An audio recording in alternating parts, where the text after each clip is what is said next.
Skyrim is the 5th Elder Scrolls game, so it is the follow-up to Oblivion, which we did in 2006. And here at PAX, we are just letting everybody play it. It's the full game, except for the beginning of it, and we let them step out, do whatever they want. So it's kind of it's a bit nerve-wracking for all of us on the team to watch everybody play it because it's not done yet. And people, they seem to be enjoying it. We have a very, very long line. I don't think anyone's going to beat the game here at PAX. I don't even know if they get to the first dungeon in the 20 minutes they have. We like to start over, so that kind of core idea of what the Elder Scrolls is, be who you want, go do what you want. We try to approach that fresh each time, and people really took to Oblivion, but it was our first game on the 360, on the PS3, and since then, we've gotten a better handle on the hardware, so the way that we can present that world to the player, it's a lot different now. We definitely tinker with the formula each time. The game is very, very hardcore, so we try to do a nice job of layering in that complexity so it doesn't completely overwhelm you at first. And compared to the previous stuff we've done, this game has a lot more content in it. There's a lot more things you can do. So how the game delivers that it's been heavily, heavily tweaked. And we're kind of fortunate that, we want a nice interface for whoever's going to play it, but we don't have to dumb down what we do because we have found we are getting a really big audience just doing what we do, which is making a really, really in-depth virtual fantasy world where you get to do what you want.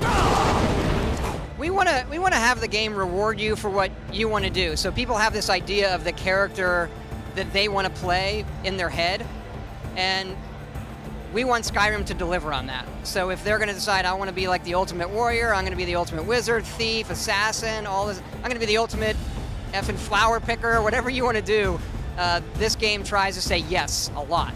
That we're going to let you do it, there's going to be a gameplay avenue for that, and that the world dynamically is going to kind of shift or react to the kind of things that you're doing. So that's what we kind of go for, and sometimes that just creates a little bit of a mess. The player does this, and this we didn't expect, but we think that percentage of time that something gets messy or weird, the payoff because it lets you do all this stuff is greater. So we give up control to the player. We do have thousands of NPCs again. We have 5 big cities, lots of smaller settlements, and we do track for each character how they feel about you. So we will generate little quests for you to make friends with them.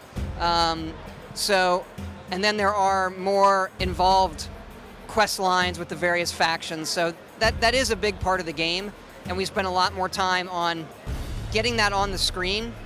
So just animating, cooking at a pot, or chopping wood, things that the player can do as well, which become kind of diversions. They're not like core gameplay, but when you're walking by it, it suspends your disbelief that this is a real world, and the things you are doing are real for the time you're spending in the game. We're doing a lot more random elements that are tweaked based on what you've done. In some of the smaller quests, a lot of those are completely random, and then even within some of the other larger quests, there might be elements, what the treasure is, where the dungeon is, that we tweak dynamically or make random. It's like if you go to make friends with somebody, they might say, well, I want you, if they have a kid, we might dynamically decide that kid has been kidnapped and he's at a nearby dungeon and these bandits have taken him, and the game can kind of search for a nearby dungeon, and then you go rescue that child, bring him back. Those kind of things that before we would heavily script, those can now be dynamic. I think the main thing that excites us and excites people when they actually see it are the dragons. And even though we have all this stuff, when a dragon arrives on the scene, it changes the gameplay for whatever you're doing. They can appear in town. There could be multiple dragons, and that was something that we just didn't have the ability to do before that we're doing now. And really, really excited about how that particularly turned out. 11/11/11, November 11th, PC, Xbox, PS3, and we're just ecstatic at the response and really thankful for all the support that all the fans have been giving us and let us make these big, crazy games. So it's fun.